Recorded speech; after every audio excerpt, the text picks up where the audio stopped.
اعوذ باللہ من الشیطان الرجیم بسم اللہ الرحمن الرحیم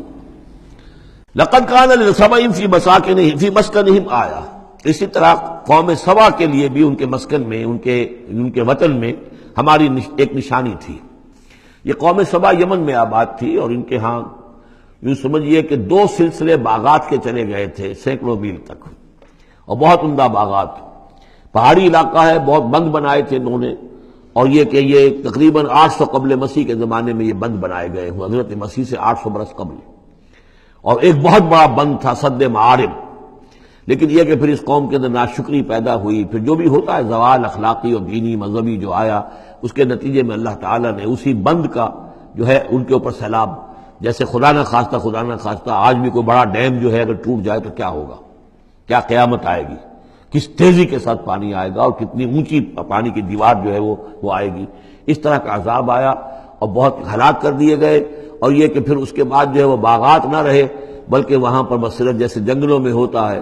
کچھ یہ پیلو اور وغیرہ چیزیں جو ہوتی ہیں، ڈیلے، یہ جھاڑیوں میں لگ جاتی ہیں کچھ چیزیں، اور میکسیمم یہ کہ کچھ بیر باقی رہ گئے، باقی ساری نعمتیں اللہ نے ان سے سلب کر لی، کیونکہ انہوں نے شکر نہیں کیا، انہوں نے ناشکری کی۔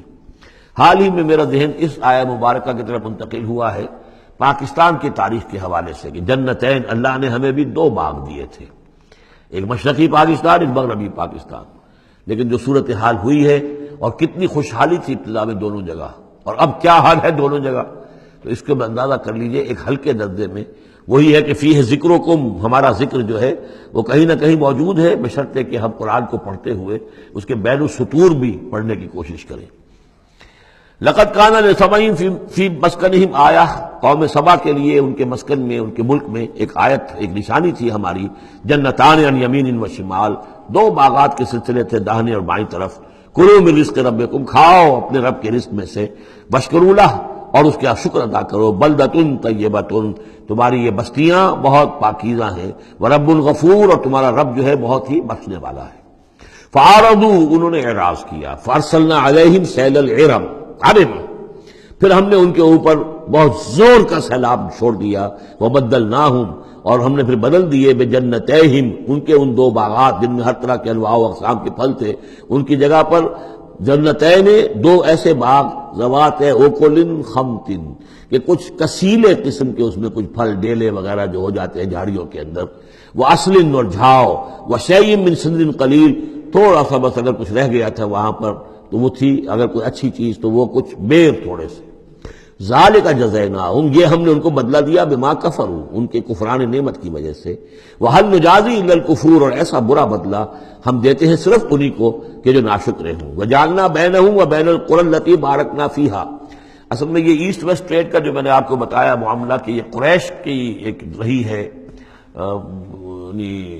ان کی اجارہ داری رہی ہے اس کے اوپر، اس سے پہلے اس قوم سبا کے پاس تھا یہی معاملہ۔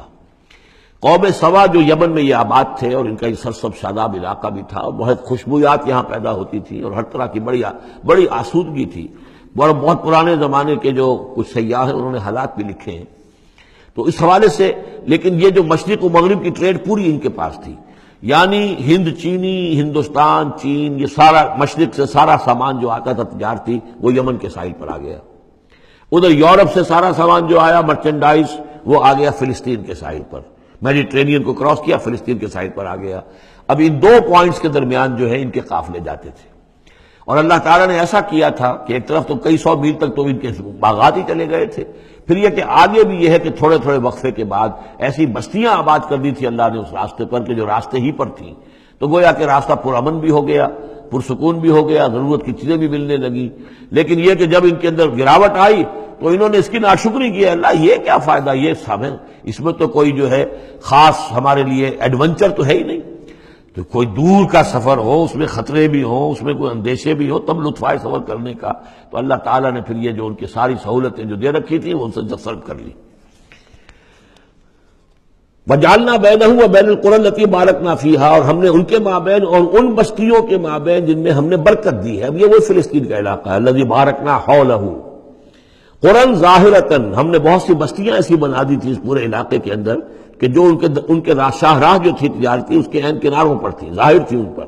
وقدرنا فی السیر، اور ہم نے اس میں اندازہ مقرر کر دیا تھا چلنے کا، سفر کرنے کا، گویا کہ ہر 30 میل بعد یا 50 میل کے بعد کوئی نہ کوئی ایسی آبادی ہے تاکہ انہیں وہاں پر سہولت ملے۔ سیروا فیہا لیالی و ایاما آمنین، اور ہم نے کہہ دیا تھا کہ اب کرو سیر اس میں، کیا کرو سفر اس میں آرام سے، امن کے ساتھ، راتوں کو بھی اور دن کو بھی۔ فقالوا ربنا باعد بین اسفارنا، پروردگار ذرا ہمارے سفروں کے اندر جو ہے وہ ذرا لمبائی پیدا کر دے، دوری پیدا کر دے۔ وظلموا انفسہم، اور انہوں نے اپنے آپ پر ظلم کیا۔ فجعلناہم احادیث، تو اب ہم نے انہیں صرف کہانیاں بنا دیا، اب ان کی کہانیاں رہ گئی ہیں، ان کی تاریخ کے اندر داستانیں رہ گئی ہیں، اب ان کا کوئی نام و نشان نہیں رہا۔ وَمَزَّقْنَاهُمْ كُلَّ مُمَزَّقٍ، اور ہم نے ان کو ریزہ ریزہ کر دیا، ختم کر دیا، منتشر کر دیا، اس لیے کہ جب یہ بند ٹوٹا ہے اور سیلاب آیا ہے، یہ آیا ہے کوئی 450 عیسوی میں، یعنی حضور کی ولادت سے لگ بھگ سمجھیے 125 برس پہلے، اور حضور پر جب وحی شروع ہوئی تو تقریباً اسے 150 یا 160 برس پہلے، اور اس کے بعد سے پھر قریش کو یہ ساری تجارت جو ہے مل گئی۔ اب ان کے قافلے جاتے تھے شمال اور جنوب میں، یمن اور فلسطین کے مابین، تو اس لیے یہ زیادہ حضور صلی اللہ علیہ وسلم کی پیدائش سے اور آپ کے زمانے سے زیادہ پرانا واقعہ نہیں ہے۔ وَمَزَّقْنَاهُمْ، اس کے بعد یہاں سے یہ لوگ چلے گئے، خود اوس اور خزرج کے قبیلے جو ہیں یہ بھی یمن ہی سے آ کر آباد ہوئے ہیں اس مدینہ منورہ میں، اور جو عراق وغیرہ کے قبائل ہیں وہ بھی یہاں سے نکل کر جا کر عرب قبائل آباد ہوئے۔ یمن بہت زیادہ، بہت بڑا مرکز رہا تہذیب کا، تمدن کا، عرب تہذیب و تمدن کا بہت بڑا گہوارہ۔ ان فی ذلک لآیات لکل صبار شکور، یقیناً اس میں نشانیاں ہیں ان لوگوں کے لیے جو صبر کرنے والے اور شکر کرنے والے ہیں۔ وَلَقَدْ صَدَّقَ عَلَيْهِمْ إِبْلِيسُ ظَنَّهُ، اور یقیناً ابلیس نے ان کے بارے میں اپنے اس گمان کو سچا کر دکھایا۔ فَاتَّبَعُوهُ إِلَّا فَرِيقًا مِّنَ الْمُؤْمِنِينَ، تو ان سب نے ہی پیروی کی اس ابلیس کی سوائے تھوڑا سا ایک جماعت اہل ایمان کی۔ وَمَا كَانَ لَهُ عَلَيْهِمْ مِّن سُلطان، لیکن اس ابلیس کو ان پر کوئی اختیار حاصل نہیں تھا۔ الا لنعلم من یؤمن بالآخرۃ، یہ تو ہم نے جو اس کو مہلت دے رکھی ہے کہ وہ ورغلائے، دھوکہ دے، سب باغ دکھائے، وہ بھی اس لیے تاکہ ہم دیکھ لیں، واضح ہو جائے کون ہے کہ جو آخرت پر یقین رکھتا ہے، ممن ہوا منہا فی شک، ان سے علیحدہ کر لیں ہم ان کو کہ جو آخرت کے بارے میں شک میں مبتلا ہے۔ وَرَبُّكَ عَلَىٰ كُلِّ شَيْءٍ حَفِيظٌ، اور یقیناً آپ کا پروردگار جو ہے وہ ہر چیز پر نگران اور نگہبان ہے۔ صدق اللہ العظیم۔